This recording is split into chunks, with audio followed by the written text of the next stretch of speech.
IB ഉദ്യോഗസ്ഥ ആത്മഹത്യ ചെയ്യാൻ കാരണക്കാരനായ IBയിലെ സുഗാന്തിനെ ഹൈക്കോടതി ജാമ്യത്തിനായിട്ട് സമീപിച്ചിരിക്കുന്നു. കഴിഞ്ഞ ദിവസം ഹൈക്കോടതി അതിൻ്റെ വാദം കേട്ടു, പ്രോസിക്യൂഷൻ വാദം കേട്ടു. തിങ്കളാഴ്ച അതിൻ്റെ വിധി പറയാൻ വെച്ചിരിക്കുകയാണ്. IB ഉദ്യോഗസ്ഥയുടെ കൂടെ ഒന്നിച്ച് ട്രെയിനിങ് കഴിഞ്ഞ് IB ജോയിൻ ചെയ്ത സുഗാന്ത് സുരേഷ് അവർ തമ്മിൽ അടുപ്പമായി. IB ഉദ്യോഗസ്ഥൻ്റെ സുഹൃത്തായ ഈ പെൺകുട്ടിയുടെ കയ്യിൽ നിന്ന് അവരുടെ പല മാസത്തെ ശമ്പളം ഇയാൾ അടിച്ചുകൊണ്ട് പോയി. അവരുമായിട്ട് മറ്റു രീതിയിൽ ബന്ധപ്പെട്ടു. അവർ പ്രഗ്നൻ്റായി.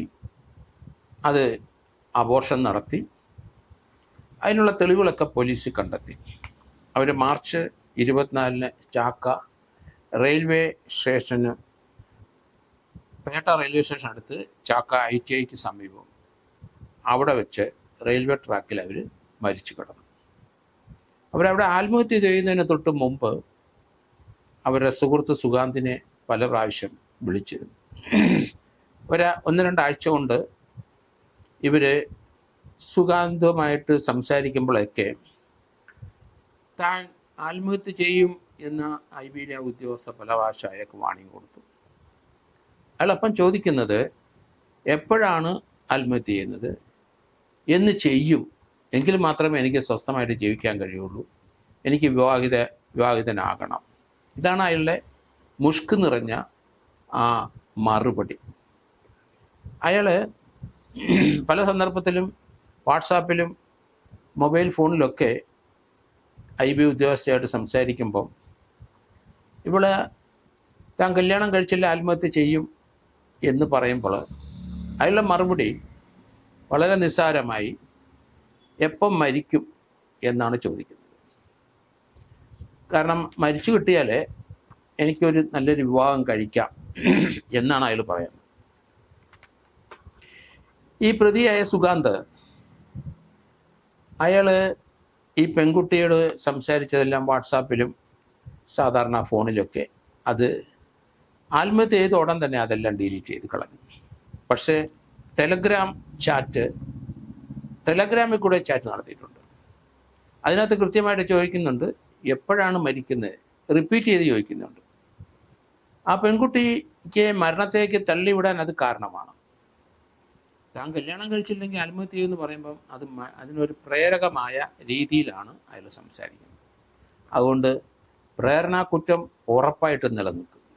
ആത്മഹത്യയിലേക്ക് ആ പെൺകുട്ടി സഞ്ചരിക്കാൻ കാരണം ഇയാളുടെ പ്രേരണാകുറ്റമാണ്. ആ പ്രേരണാകുറ്റത്തിന് ആവശ്യമായ എവിഡൻസ് ഇതിനകത്തുണ്ട്. ആ ചാറ്റിനകത്ത് ടെലിഗ്രാം ചാറ്റ് പോലീസ് എടുത്തെന്നാണ് എനിക്ക് തോന്നുന്നത്.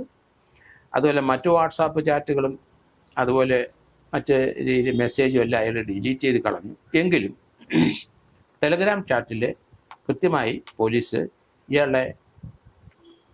അയാൾ സംസാരിക്കുന്നത് മുഴുവൻ കണ്ടെത്തിയിട്ടുണ്ട്. അപ്പോൾ അത് നല്ലൊരു ക്രൂഷ്യൽ എവിഡൻസാണ്. കഴിഞ്ഞ ദിവസം ഹൈക്കോടതിയിൽ ഇയാൾ മുൻകൂർ ജാമ്യത്തിന് പോയി. അതിനു മുമ്പ് ഇയാൾ ഒളിവിൽ പോയി. ആ സമയത്ത് തന്നെ ഈ ഒരു പ്രശ്നത്തിന് ശേഷം ഇയാളെ IBയിൽ നിന്ന് നീക്കം ചെയ്തു, പിരിച്ചുവിട്ടു. ഇയാളുടെ അപ്പനും അവർ മലപ്പുറം ജില്ലയിലാണ് താമസിക്കുന്നത്. ഈ സംഭവത്തിന് ശേഷം അവർ ഒളിവിൽ പോയി കുറച്ച് നാൾ. അതിനുശേഷം അവിടെ പോലീസിൽ വന്ന് സറണ്ടർ ചെയ്തു മലപ്പുറത്ത്. ആ അമ്മയും അപ്പനും മകനും കൂടെയാണ് ഒളിച്ചു പോയത്. അമ്മയും അപ്പനും തിരിച്ചു വന്ന് അവരുടെ വീട്ടിൽ പൂട്ടിക്കിടന്ന അവരുടെ വീട്ടിൽ വന്ന് ഇവർ താമസിച്ചു. പോലീസിൽ സറണ്ടർ ചെയ്തു. അവരെ ചോദ്യം ചെയ്തിട്ട് വിട്ടു. കാരണം അവരുടെ പിടിയിൽ നിൽക്കുന്ന ആളല്ല മകൻ, അതുകൊണ്ടായിരിക്കാം പോലീസ് വിട്ടത്. ഈ സംഭവത്തിന് ശേഷം ഇയാൾ ഇപ്പോൾ ഹൈക്കോടതിയിലോട്ട് ജാമ്യത്തിന് പോയിരിക്കുകയാണ്. കോടതിയിൽ അവരുടെ വാദഗതികളും അതുപോലെ പ്രോസിക്യൂഷൻ വാദഗതികളെല്ലാം കേട്ടു. എന്തായാലും കൃത്യമായിട്ട് പ്രേരണാകുറ്റം നിലനിൽക്കും. അതിനകത്ത് 10 വർഷം ഇയാളകത്ത് പോകാം. അത് കൃത്യമായിട്ട് അതിനുള്ള എവിഡൻസ് ഉണ്ട്. കുട്ടി ആത്മഹത്യ ചെയ്തു, ആത്മഹത്യ പ്രേരണയ്ക്ക് എപ്പം നീ ചാകും എന്ന് ചോദിച്ചുകൊണ്ടിരിക്കുക. അപ്പം അതുകൊണ്ട് അത് കൃത്യമാണ്. പിന്നീട് ഈ കുട്ടിയെ റേപ്പ് ചെയ്യുന്നത്, കാരണം പ്രഗ്നൻ്റായി അത് അബോർട്ട് ചെയ്ത് കളഞ്ഞു, അതുകൊണ്ട് റേപ്പ് ചെയ്തത് നിലനിൽക്കുമോ ഇല്ലയോ എന്നുള്ളത് അത് റേപ്പിൻ്റെ പരിധി വരുമോ? പക്ഷെ അവിടെ വിത്ത് കൺസെൻറ്റിൻ്റെ ഒരു ലാഞ്ചന വരുന്നുണ്ട്. കാരണം താനെ കല്യാണം കഴിച്ചോളാം എന്ന് പറഞ്ഞ് പ്രേരിപ്പിച്ചാണ് അവരുമായിട്ട് ബന്ധപ്പെട്ടത് എങ്കിൽ ഇപ്പം ലേറ്റസ്റ്റ് സുപ്രീം കോടതിയിലനുസരിച്ച് അതിനുശേഷം സൂയിസൈഡ് ചെയ്താൽ അത് റേപ്പായിട്ട് പരിഗണിക്കാം എന്ന് സുപ്രീം കോടതി കഴിഞ്ഞ ദിവസം തന്നെ പറഞ്ഞു കഴിഞ്ഞു. അപ്പം ഇതിനകത്ത് റേപ്പ് കേസ് കൂടെ വരാം, നിലനിൽക്കാനുള്ള സാധ്യത വളരെ കൂടുതലാണ്. ഇപ്പോൾ 2 സെക്ഷൻ കൃത്യമാണ്.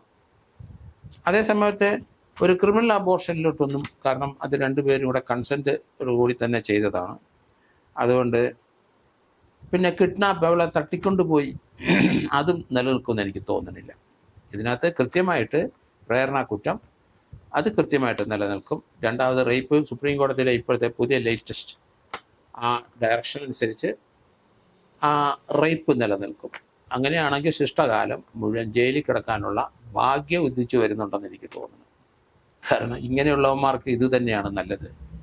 ആൾക്കാർ നമുക്കറിയാം, ഒരു ഇതുപോലെയുള്ള ബന്ധങ്ങൾ ഇപ്പോഴത്തെ ചെറുപ്പക്കാരികളും രണ്ടു കൂട്ടരും ഇതുപോലെയുള്ള അവിഹിതമായ ബന്ധത്തിലേക്ക് പലരും എടുത്തു ചാടിപ്പോകുന്നത് കാണാം. പക്ഷേ കല്യാണം കഴിക്കുകയോ കഴിക്കാതിരിക്കുകയോ അതൊന്നും അല്ല വല്ല പ്രശ്നം. ഇങ്ങനെയുള്ള ബന്ധങ്ങൾ വരുമ്പം പരസ്പരം മുതലെടുക്കും. സാമ്പത്തികമായ പല കൈമാറ്റങ്ങളും നടക്കുന്ന കാണാം. ധാരാളം കുട്ടികൾക്ക് അങ്ങനെ ഇതുപോലെ പറ്റിയിട്ട് ആത്മഹത്യ ചെയ്തിട്ട് എല്ലാ ദിവസവും തന്നെ കാണുന്നുണ്ട്. പെൺകുട്ടികൾ ആൺകുട്ടികളുടെ ഇതിലൊക്കെ വീണ് അവരുമായിട്ട് ഒന്നിച്ച് നടക്കുകയും പല രാജ്യങ്ങളിൽ, ഇന്ത്യയിലെ പല സംസ്ഥാനങ്ങളിൽ ബിസിനസ് പരമാണെന്ന് പറഞ്ഞ് ആൺകുട്ടികളോടൊപ്പം സഞ്ചരിക്കുകയും ഒന്നിച്ച് താമസിക്കുകയും, അതുപോലെ വിദേശങ്ങളിൽ വളരെ ഇപ്പം എല്ലാ മലയാളികളും വിദേശത്തൊക്കെ ഇഷ്ടംപോലെ ടൂറ് പോവുകയാണ് മലയാളികൾ. ഈ പെൺകുട്ടികൾ 1, 2, 3, 4 പെൺകുട്ടികൾ ടൂറ് പോകും. അതിന് വീട്ടുകാർ തടസ്സം നിന്ന് അവർ നിലനിൽക്കുന്ന, അവർ തന്നെ ഉണ്ടാക്കുന്ന പൈസയാണ്. പല രാജ്യങ്ങളിൽ ഏഷ്യൻ കൺട്രികളെല്ലാം പോകും. അവരുടെ ആൺ സുഹൃത്തുക്കളും ഉണ്ടാവും, അവരും അവരുടെ ഒപ്പം പൊയ്ക്കൊണ്ടിരിക്കും. അത് നമ്മുടെ മലയാളത്തിൽ സർവ്വവ്യാപനമായി കഴിഞ്ഞു. അതിനകത്തൊന്നും ലിവിങ് ടൂതറും ആയിക്കഴിഞ്ഞു. അപ്പോൾ ഇതുപോലെയൊക്കെയുള്ള സംഭവങ്ങൾ, ആത്മഹത്യകൾ ഉണ്ടായിക്കൊണ്ടേയിരിക്കും. അതുതന്നെയല്ല, ഇതുപോലെ നന്നായിട്ട് ജീവിക്കണമെന്ന് ആഗ്രഹിച്ച് ഇതുപോലെ എന്തെങ്കിലും ചാടിക്കഴിഞ്ഞാൽ മരണം വരെ അയാൾക്കൊരു മനസ്സമാധാനം ഉണ്ടാവില്ല.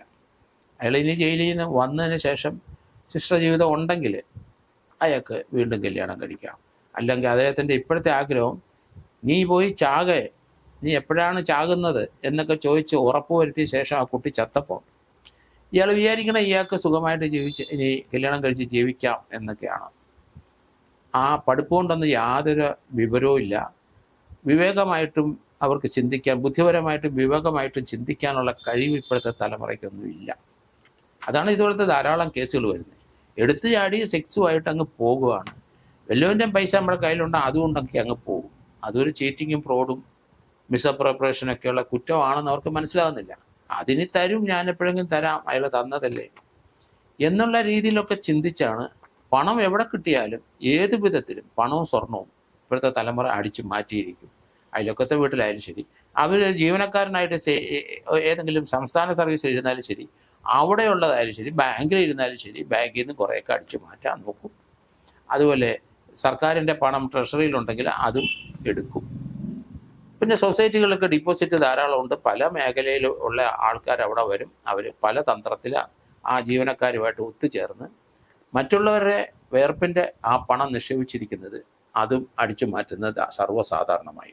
ഇപ്പോഴും ഈ സുഗാന്തും ആ രീതിയിലുള്ള ഇപ്പോഴത്തെ തലമുറ ഒരാളാണ്. അതിൽ IB-യിലെ ഉദ്യോഗസ്ഥനാണെന്ന് പറഞ്ഞാൽ അവിടെ ഒരു ട്രെയിനിങ് കിട്ടിയിട്ടുണ്ടോ എന്ന് സംശയമാണ്. കാരണം ഇയാൾ ക്ലിനിക്കൽ സ്റ്റാഫ് ആയതുകൊണ്ട് ആണോ അങ്ങനെയെന്ന് എനിക്ക് സംശയം. കാര്യമായ ട്രെയിനിങ് ഒന്നും ഇയാൾ കിട്ടുന്നില്ല. അത് IB-യിലെ ഉദ്യോഗസ്ഥനാന്ന് കഴിഞ്ഞാൽ എല്ലാം തികഞ്ഞ ഒരാളാണ് എന്ന് ചിന്തിക്കുന്നവരാണ്. എന്തായാലും IB-യിലെ ഉദ്യോഗസ്ഥൻ ഒളിവിപ്പോയി തൻ്റെ ശിഷ്ടജീവിതം കൊണ്ട് നാമാവശേഷമായെന്ന് ഇപ്പം ബോധ്യമായിട്ടുണ്ട്. ഇതുപോലെയുള്ള ചെറുപ്പക്കാർക്ക് ഇങ്ങനെയുള്ള കാര്യത്തിൽ എടുത്തു ചാടുമ്പം അതൊരു ചതിയുടെ മേഖലയാണ്. തങ്ങൾക്ക് തീർച്ചയായിട്ടും ഒരു പെൺകുട്ടിയെ ചതിച്ച് നിങ്ങൾക്ക് ഒരു ജീവിതം കെട്ടിപ്പടുക്കാൻ കഴിയില്ല. ധാരാളം കേസുകൾ ഇപ്പം കാണുന്നുണ്ട്. ഒന്നെങ്കിൽ പെൺകുട്ടി ആത്മഹത്യ ചെയ്യുമ്പം ഇയാൾ പ്രേരണ കുറ്റത്തിനകത്താവും, ഇല്ലെങ്കിൽ പെൺകുട്ടി കുറച്ചുകൂടെ സ്മാർട്ടായി കഴിഞ്ഞാൽ ആൺകുട്ടി ആത്മഹത്യ ചെയ്യും. ആ വീട് മുഴുവൻ നാശനഷ്ടം, ആ വീട് മുഴുവൻ നശിക്കും. ആണിൻ്റെ ആയാലും ശരി, പെൺകുട്ടിയുടെ ആയാലും ശരി. ഇതുപോലെയുള്ള ചുറ്റുവട്ടത്താണ് നമ്മളിപ്പം താമസിച്ചു വരുന്നത്. കാരണം പഴയകാല കുടുംബ ഭദ്രത ഒന്നും ഇപ്പോൾ ഇല്ല. മാതാപിതാക്കൾ മക്കളെ കൃത്യമായ രീതിയിൽ വളർത്തിക്കൊണ്ടുവന്ന് കല്യാണം കഴിച്ച് അയപ്പിക്കും. അല്ലെങ്കിൽ ആ പെൺകുട്ടിക്ക് ഇഷ്ടമുള്ള ഒരാളുണ്ടെങ്കിൽ അതിനകത്ത് വലിയ കുഴപ്പമില്ലെങ്കിൽ ആ ആളെ തന്നെ ഫിക്സ് ചെയ്യും. അല്ലെന്നുണ്ടെങ്കിൽ അവർ വഴിമാറിപ്പോവും. പെൺകുട്ടികൾ ഇയാളോട് എടുത്തു ചാടി ഓടി അവിടെ എവിടെയെങ്കിലുമൊക്കെ പോയി താമസിച്ചോ 1-2 കുട്ടികളായിട്ട് കഴിയുമ്പം അയാൾ തഴഞ്ഞ് അയാളെ വഴിക്ക് പോവും. ഇവർ മടങ്ങി ജീവിതം അവസാനിപ്പിക്കുന്നതും അല്ലെങ്കിൽ മടങ്ങി അവരുടെ വീട്ടിൽ പോകുന്ന കാഴ്ചകളാണ് കേരളത്തിൽ നാം കണ്ടുകൊണ്ടിരിക്കുന്നത്.